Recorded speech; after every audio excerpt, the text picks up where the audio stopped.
আজকে আমরা class 11 first সেমিস্টারের যে প্রথম ইংরেজি সাহিত্যের প্রথম যে কবিতাটি রয়েছে কম্পোজড আপন ওয়েস্টমিনিস্টার ব্রিজ উইলিয়াম ওয়ার্ডসওয়ার্থের লেখা। এই কবিতার আমরা প্রত্যেকটি লাইন বাই লাইন সম্পূর্ণ আলোচনা করব এবং এর যে প্রেক্ষাপট সেই প্রেক্ষাপট নিয়েও আলোচনা করব। তো চলো শুরু করি।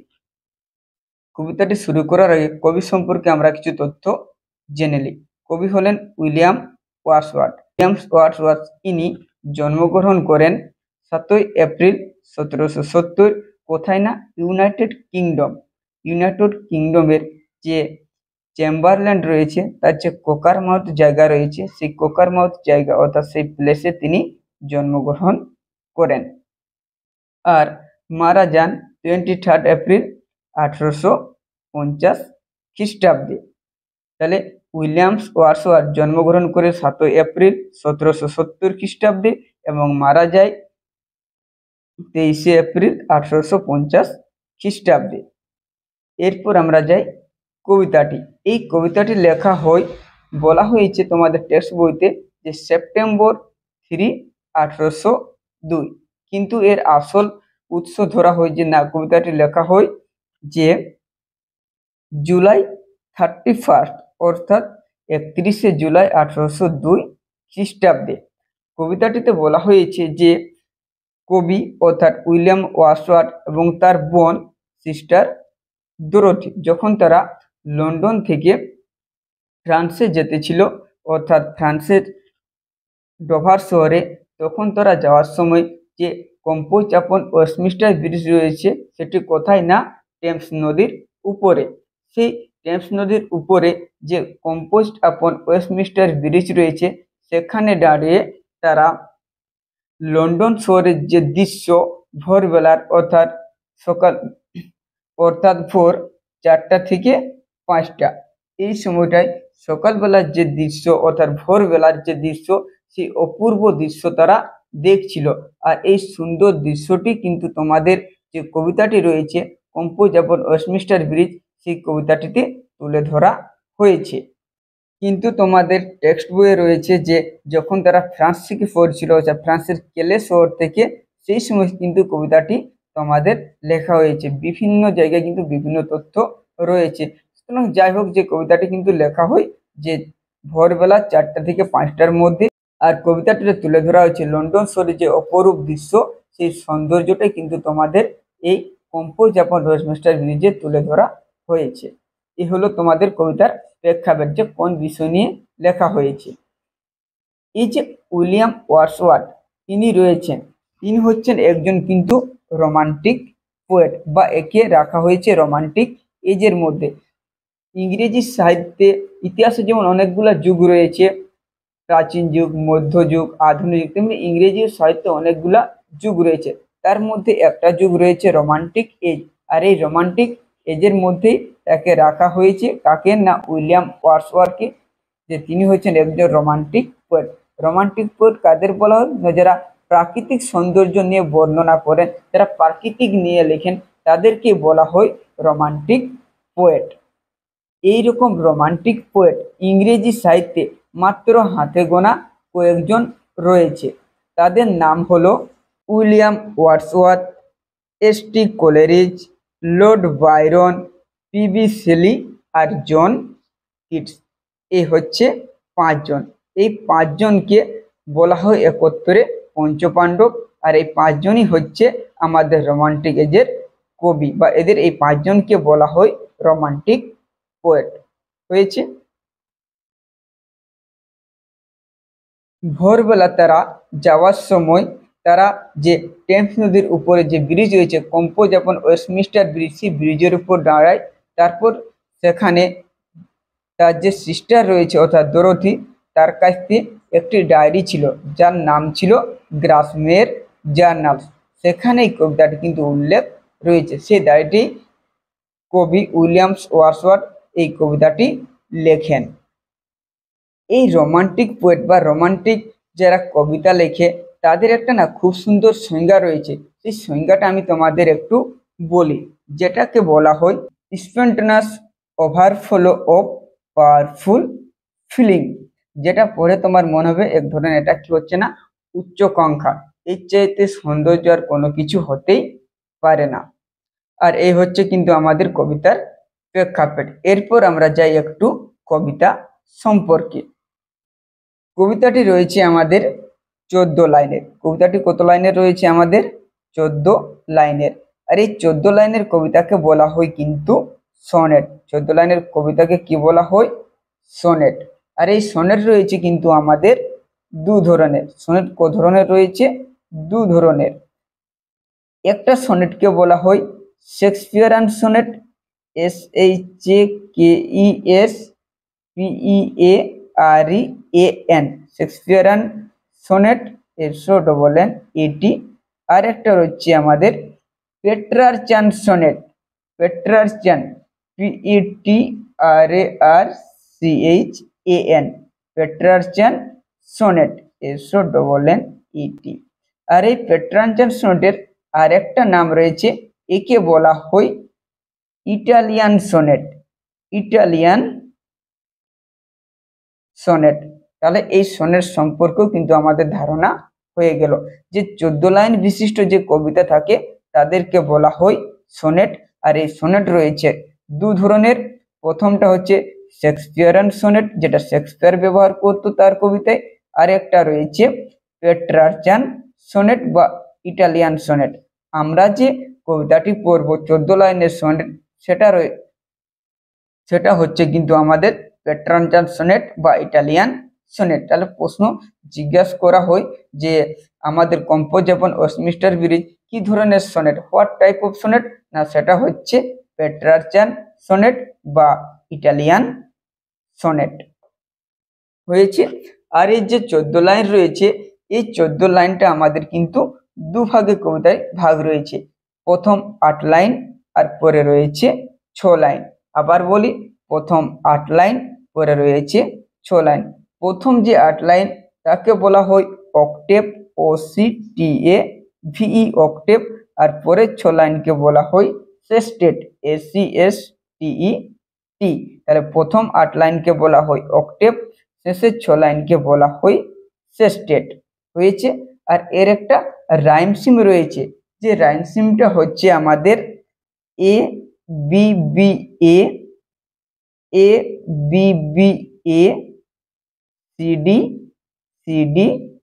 CD, প্রথম 8 লাইন, শেষ 6 line.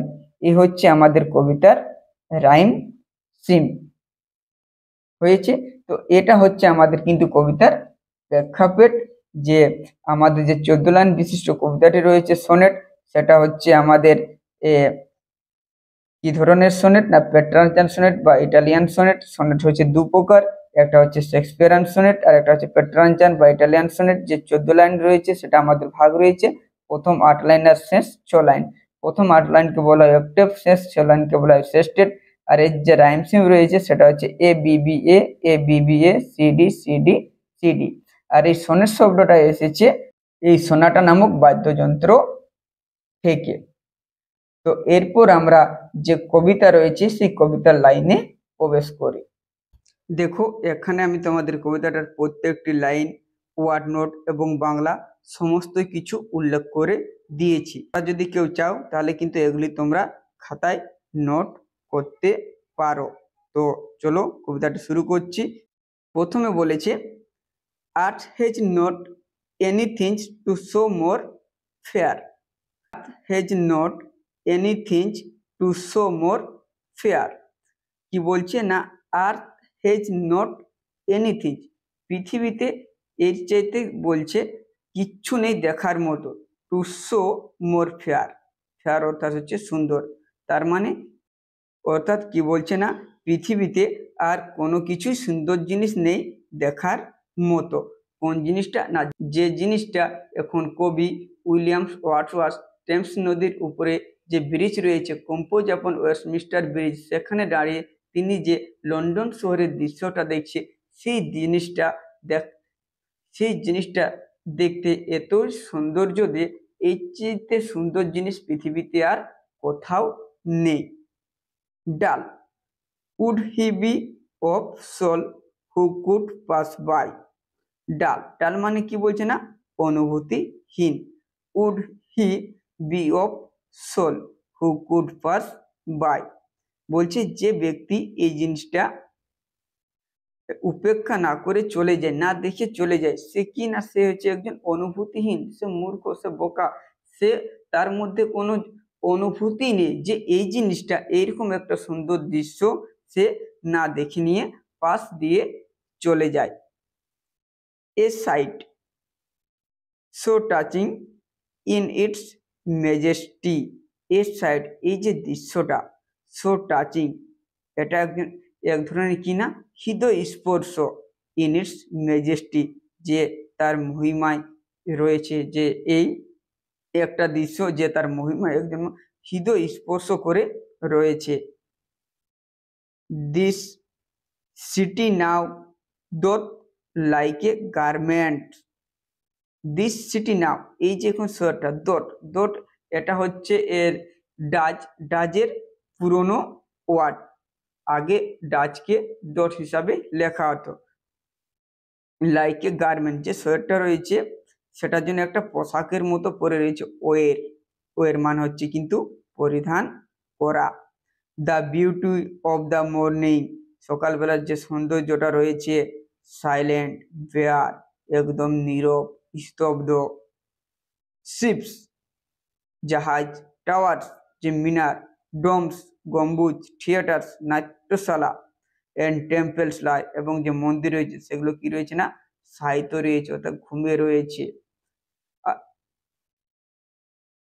Open unto the fields and to the sky.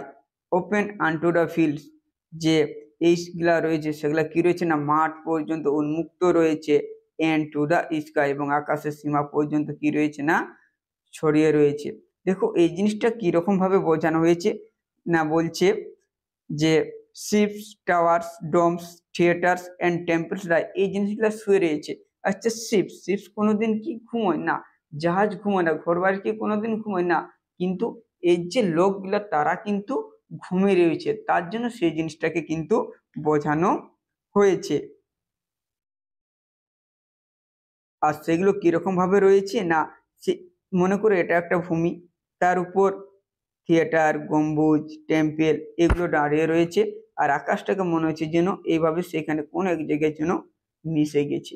এই জিনিসটাকে বলছে open unto the fields and to the sky.